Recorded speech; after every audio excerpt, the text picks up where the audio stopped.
Christian Garcia. And we're in the Denger zone. So today, we're going to be basically talking about the basics of soccer and some music. So let's get into it, man. What can you tell us about soccer? Well, for me, soccer is a pretty interesting sport. A lot of people say that it's not really complicated. People say that it's very easy to do. But honestly, for me, soccer is like one of the most difficult sports just because of the fact that you got to run so many miles without resting. And also, you got to be able to be fast because if not, you're just gonna get rammed every single time, bro. I'm like, how are you going to say a sport is difficult if you haven't even experienced it, you know? Exactly. Everyone always wants to say something's easy until they're the ones doing it. Then be like, oh, it's so hard. I'm so tired. I don't want to keep running, coach. I'm sorry.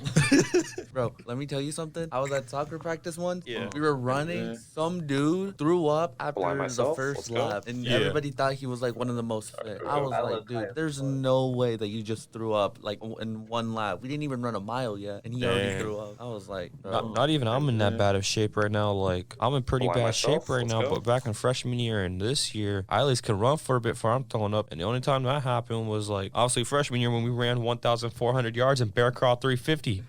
We made our coaches mad, man. Nah, dude. Our coaches kill us, dude. I thought I died that day. No, but our coaches that day, bro, he made us run so many miles, dude. We had to run like 4 or 5 miles. I was like, bro, whoever made the coaches mad, dude, they need to get smacked. They need to get smacked, bro. I'm like, what did you do to make the coaches that mad in order to make us run 4 to 5 miles, bro? I'm like, there's no shot. The coaches are like very chill. Yeah. What about you? What are your thoughts on soccer? It's definitely a pretty fun sport. As I've mentioned to you before, I used to play it sometimes in middle school gym class, and I did pretty well. 7th grade, I was kind of mid at it, but I was definitely pretty good at goalkeeping. And then 8th grade came around, and I kind of just became a little bit good at everything. Like, my aim got better for my foot, so, I was making the goals. My defense, I was pretty good to defense. Like, in 7th grade, I was just kicking shins and going for the ball. But 8th grade, I was actually having defense and blocking their shots and stealing the ball and just being a very annoying, I guess you could say, pest to the opponents, It was pretty fun. Bro, I remember those days. You were just kicking the ball, sending it flying, and you were even beating, like, people who were on the soccer team and stuff, bro. I'm like, bro should have joined the soccer team, dude. It was definitely worth it. When I applied what is it saying? Job? Why am I saying applied? Not signed up either. When I tried out, there we go. That's the word. When I tried out in 7th grade, that's obviously when I was not as good as I was in 8th grade when I was beating some of the players on the soccer team. But in 7th grade, I was kind of at the time, but I feel like I was at least better than a few of the people that tried out. And that one day when it was like raining outside and they were just like throwing the ball in the air first, and we had to like run after it and take it downfield and score against everyone's like basically everyone, like a whole freaking free for all, like it's Fortnite or something or some other game. Yeah. And so I actually took it down there and scored a goal. Nice. And the coach didn't even freaking notice that crap either. Bro, coaches were different back then compared to before. And then I went to Stony Brook, and for some reason we had the Creston coach choosing our players. Like, whose idea was this? That was just stupid, honestly. Sometimes they didn't even put the good players on. Exactly. Like, that Creston coach was setting us up for failure. He's like, okay, I'll choose some good players to make it seem like I ain't doing some no bull crap, but I'm gonna choose some not as good players either, so I can leave some of the good ones out. Yeah, we're gonna help Creston win. Let's go, guys. Like, boy. No, but honestly, this year's Warren soccer team for JV and varsity, honestly, their levels are actually really high, and I feel like they'll definitely have a good season. Yeah, some people literally said, like, yeah, you should have made the team, bro. And I'm like, I know, I'm kind of mad about this, but all right. Okay, big question. Messi or Ronaldo? Come on. Well, I don't watch soccer like that, so I can't be the one to judge, but I'm the one that likes to ask that question to trigger, If you had to choose. Like I said, I couldn't really judge because I don't watch soccer at all. Like, I like to play it, but I don't really watch it, so I couldn't be the judge of either one. All right. But it's definitely a question I'd just like to ask anyone I come across just to trigger them, because then it starts whole arguments and fights, and it's absolutely hilarious. All right, but you watched the World Cup, didn't you? No. You didn't watch the World Cup, but you did hear Argentina won, didn't you? Oh, I think so, because I think my friend Adam and one of his friends made a bet, and whoever lost had to shave their head or something. Well, what were your thoughts on Argentina winning? I can't remember people had it expected or not, but I guess it's pretty cool. Because like I said, I'm not really into soccer that much, but I'm down to learn about it, though. So it's kind of, why we're here right now to discuss this. Like, I'm learning, the viewers are learning, so let's get into it, man. All right. Well, soccer is really interesting because of how much you got to think with your mind while also controlling the ball, because you can't always look down all the time, honestly. Yeah. If you're just looking down all the time, then you're just going to get the ball taken away each and every single time. Someone's going to sneak up on you, hit you with the tackle, whatever. So for you, you would have to be practicing on being more confident, which is a big thing that I see a lot of people struggle even in like other sports too, like football, basketball. And even outside of sports, to be honest, too, just in general. Just because if you don't have the confidence and you're just looking down at the ball, you're not going to be aware of what's happening every single time. You're just going to be like, oh, I got the ball. I'm going to pass it this way because I hear their voice. And you're just going to like do a pass or something. But sometimes it's not even your teammate that's there. They just start moving. And then the enemy team just like takes it. So you got to be like very aware of it, because if not, you're just going to get it taken away every single time. And so it's been a while since I heard a position. So how about you tell us what the positions are, what they do? So we have the goalkeeper, one of the famous positions that a lot of people don't like just because you're just standing there most of the time. Yeah, it's pretty boring. But it's also one of the most difficult positions. And important too, yeah. Yeah, because a lot of people say, oh, being a goalkeeper, easy, doing this. I'm like, if you were in that position, you would just be standing there. But when it's a one-on-one and you fail it, you're going to have teammates just bashing you, saying, oh, you suck, all that. Like you got a ball coming at you mad fast, and it's a freaking cannonball coming your direction. You got to go left or you got to go right or up or something, man. Yeah, it's like a 10-20% chance at wherever you go. And you got to catch or not. No, but goalkeeper is definitely one of the most difficult positions. And then we also have our defenders. Center backs, the most famous ones, you know, the ones who always break people's ankles or break their legs every single time. Those are the ones that a lot of people like just because they can slide tackle, jump on people, and not count them as fouls. And then we also have like the wingers of the defense, like left and right back. Those are the ones that are just like running on the side with attackers. So let's say we'll talk about attackers too. Yeah. We have strikers. You know, let's say you have 2 strikers and you need like a winger, another like attacker to go up front. You'll have your wings in the defense. You'll have them go forward, while the strikers, they're the ones who are focusing on finishing and scoring the goal most of the time. Who are like those 2 people that are kind of like in front of the goalie-ish area? It's mostly either wingers, so like left wing, right wing. Those are the ones that usually create the passes for the striker. And the ones that are typically in the box 9 out of 10 times are the strikers, because they're the ones who focus on scoring the goal. Okay, yeah, when I was in 7th grade, that was actually the position I was wanting, and it was like one of the wingers, because I was like, I just want to be back in one of these areas near the goalie, man, because I'm better with my defense than I would be with my offense. No, for me, I could play either defense or offense, honestly. For me, there was a soccer game I played when I traveled to Mexico. Bro, I freaking dropped a dude who was twice my size with the ball. I was like, I can't believe I just did that. That was like a big achievement right there. Yeah, gym class, like I said, I was pretty solid with the offense and defense, but you know, as you get older, people are going to learn a lot more tricks and stuff and get a lot trickier fits. So 100%. I'd have to obviously, you know, learn a lot of new tricks. Because like, sure, I had some tricks up my sleeve, but it wasn't nothing too fancy, you know. It was just what did you call that one thing again yesterday? So it's like kind of where you like have the ball between your 2 feet and you like kick it up kind of over your head. The rainbow flick. Yeah, it's like the rainbow flick is one of like the most popular moves that people learn too. Yeah, so I literally learned that move from a show called Kicking and Screaming. I just watched it on TV. I'm like, all right, let me try this. No, but that's like one of the most fun skills to do, honestly. There's also skill moves that a lot of people do. Yeah. Like you've seen, like you know who Neymar is, right? Oh, say it again. Neymar Jr. Oh, the name's familiar, yeah, but I don't entirely know them like that. He's from Brazil. He's a Brazilian soccer player, in case any of you guys don't know him. But his skills that he does step overs, fakes people. He's broken ankles so many times, bro. Like if you search up videos and stuff, you just see him there, and you just see the defender drop all at once and just give up. Someone get him a doctor, man. Nah, dude. There was one time he did a rainbow flick on the dude. Bro twisted his ankle so badly that he almost broke it entirely, and he was out for like a month. That's rough. I was like, there's no shot he did all of that. I was like, poor dude, bro. Poor dude. GG's. GG's. Nah, dude. He's going to send people into retirement with that. Well, honestly, soccer really is a difficult sport. You just have to have like a lot of awareness. You got to have like a lot of game sense and stuff. And definitely stamina. Stamina's the biggest thing, dude. Because you're just full sprinting most of the time. You're not just like jogging all the time or walking. Like especially for attackers, like if defenders clear the ball, attackers are like all the way in the back in their goal, and they have to run all the way across if they get the ball. The only guy that really doesn't need stamina on the field, to be honest, is the goalkeeper, bro.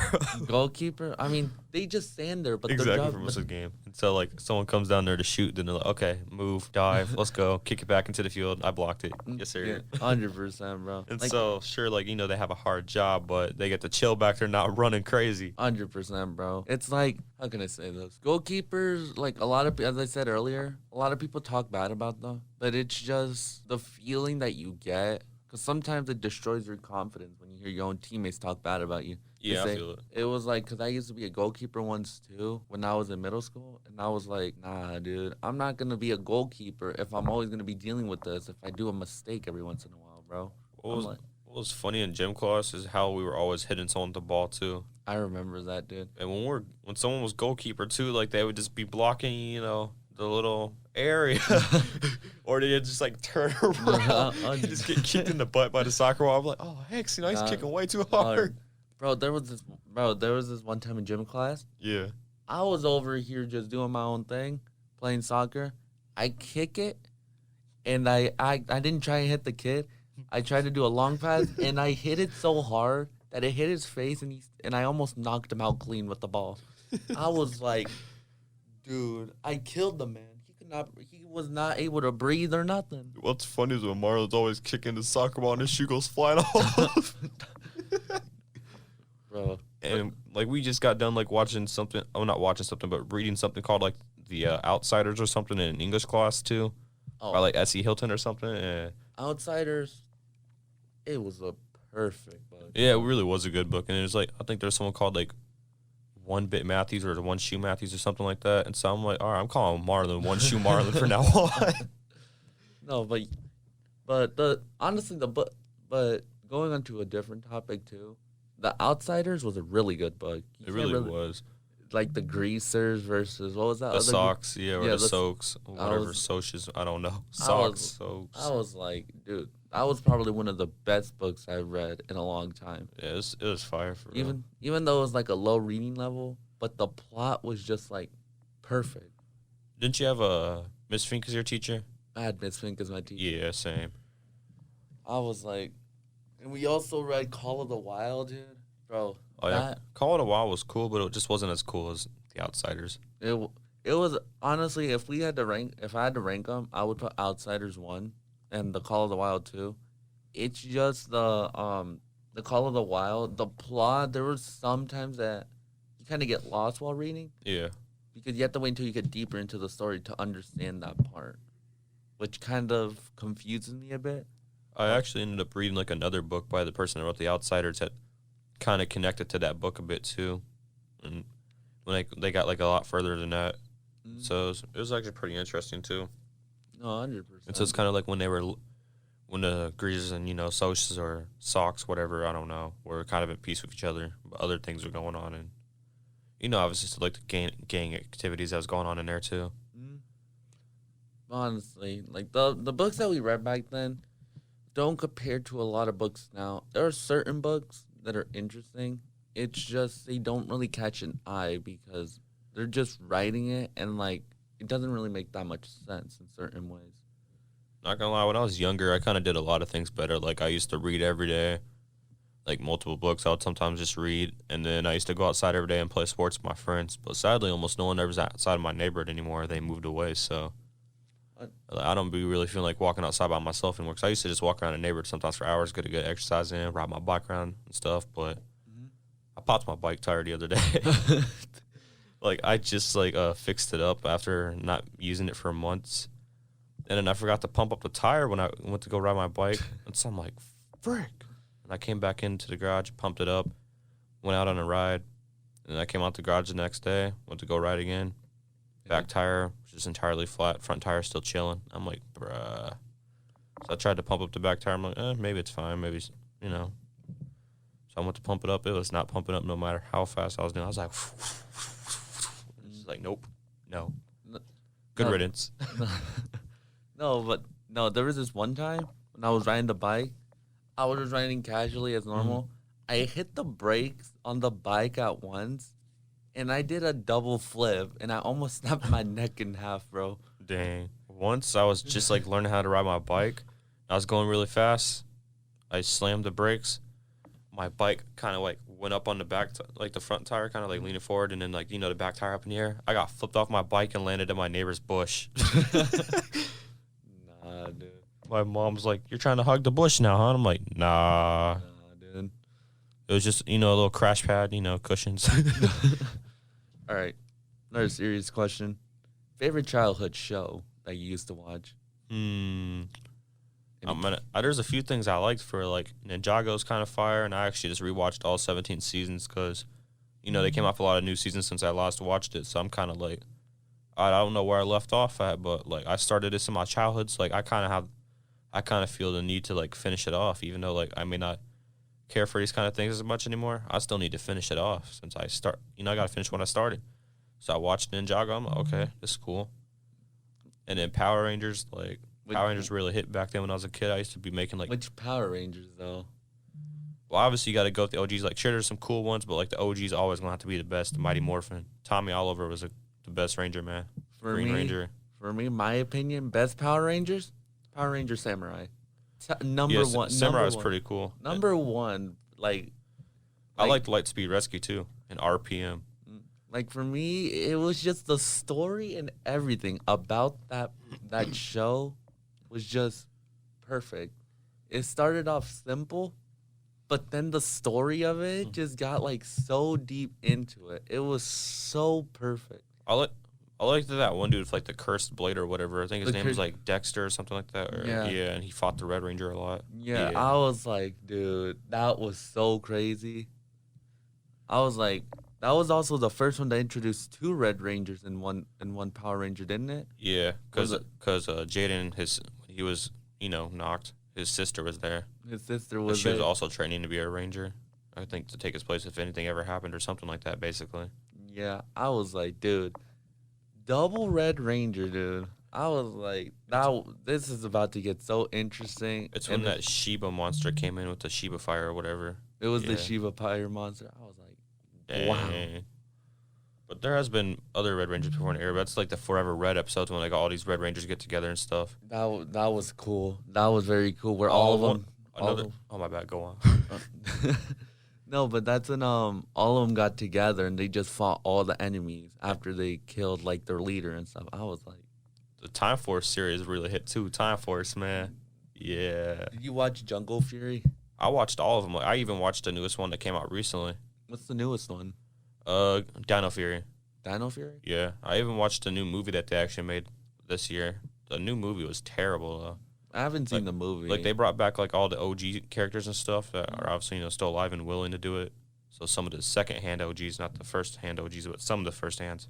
Like for me, if I ever saw the Power Rangers Samurai, a new season drop, I don't care how old you are. If you watched as a child, as a young teenager, or you like need to finish it off. You need to watch that new season if they ever bring it out, bro. Because I'm like, that was the most perfect Power Rangers show out of every single one that ever came out. Like I've been like kind of rewatching some of those Power Ranger series too, and I'm like, this is kind of cringy now, but like some of these episodes are still at least fire though. So it's like I just still have that like entitlement to finish what I started. So even though I've watched all the series already, I just kind of been looking back a bit too. Because honestly, I just been bored too of something to watch. So I'm like, frick it. 100%. Like some of them, it feels weird like to watch them now, but when you were a child, you didn't understand it. You were just watching because it looked cool and stuff. And my favorite Rangers are usually always like the 6th and 7th Ranger that came in. Bro, the Gold Ranger, dude, it was like from which one though? Samurai or Zeo or what? Samurai. Yeah, he made that song too. I was low-key singing that song for a minute, not gonna lie. Same here, bro. That song was so catchy, dude. It really was fire though, for no reason. I know. I was like, he knows how to sing. I was confused because he makes jokes and stuff, but he didn't look like the type to sing. Oh, from one of the also other newer Power Ranger series, Ninja Steel, the Gold Ranger also sings. He also sings? Yeah, Levi. I did not know that. Yeah, it's like some, I think like country song dude or whatever. I don't really care for country or rock music that much, but still, pretty cool to watch and it's funny. No, 100%, bro. I didn't know he sang. I thought he was just like there too, similar to the Gold Ranger. I didn't know he sang. You know the guy that played Tommy Oliver? Yes. Do you know what he did? No. Well, he's dead now. Yep. No, that's the wrong button, Christian. No. No. There we go. There we go. All right. Yeah, wrong button. Wrong button. Never let him know your next move. All right. Well, I think that's R.I.P., bro. R.I.P. R.I.P., bro. Well, I think that's all for now. Yeah, he was definitely the best Ranger, though, for sure. 100%, bro. I love how we'd even talk about music. The only music we talked about was, like, from Power Rangers. Should we really talk about that music, or are we probably good? I'd probably say we're good. I think we made this one. All right. Well, I'm pretty sure that's enough from us. I don't know if Denger has anything to say. All I got to say is peace out from the Danger Zone. Make sure to tune in. 100%. And hopefully you help us and we help you, entertain you guys. All right, there we go. Yeah. We'll see you guys on the next one, and see ya.